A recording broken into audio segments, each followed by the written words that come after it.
Hi, happy campers. Jessica from Wisconsin. Just checking in to share with you what solution we've come up with as a family for our portable toilet cleaning kit, we call it.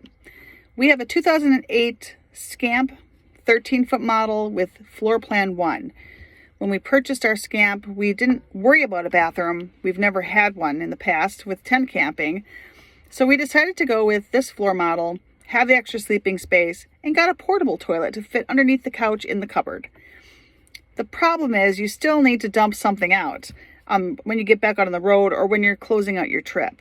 So the solution that we came up with was finding a portable container to put all of our items in that we need for dumping out our portable toilet at the dump station, or for cleaning up our hands afterwards as well.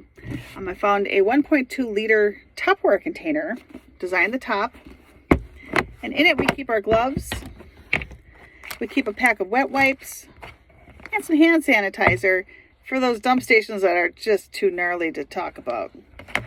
It fits in any of the cupboards, it fits in the closet great.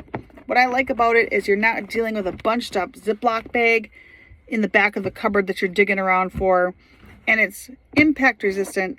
It holds well. I'm not dealing with changing out Ziploc bags throughout time, and it's got such a nice profile. It can slide underneath other bins I have, or it could slide down in the side where the wheel well is in the closet. It's a great solution. Happy scamping.